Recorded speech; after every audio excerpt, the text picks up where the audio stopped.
Hello guys! Have a good day to all of you. So for today's video is naligo kami sa Villa Teresita Resort dito sa Biasong, Talisay City, Cebu.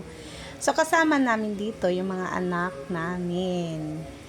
And ito, yung nag-slide is si Kuya Clyde. Oh, di ba? Ang saya nilang tingnan. And then, ako yung taga-signal. So, yung susunod na mag-slide ay si Kinkin. Oh, di ba? Ang saya talaga nilang panoorin. And then, the third are Kuya Lance and Kuya Clem.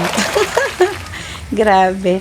Tayong mga ina, pag nakikita natin yung mga anak natin na masaya, tayo yung mas sobrang saya, diba?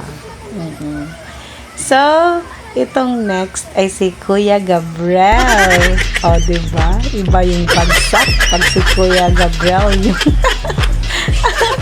kasi siya marunong. Hindi pa siya masyadong marunong lumangoy dito na time na to. Pero, actually, itong pool na to guys is 8 feet ang lalim niya.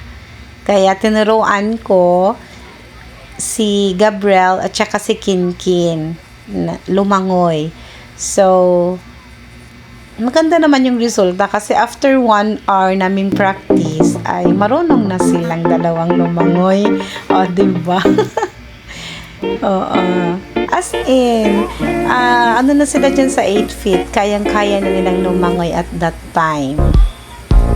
So, yun guys, gustong-gusto talaga namin dito maligo kasi nga maraming pool. I think ang pool nila dito is 6 pools. So, maganda talaga dito guys.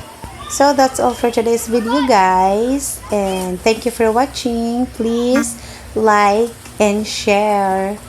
And I hope hindi po kayo magsasawa sa lahat ng followers ko sa pagsuporta sa akin. I love you all guys.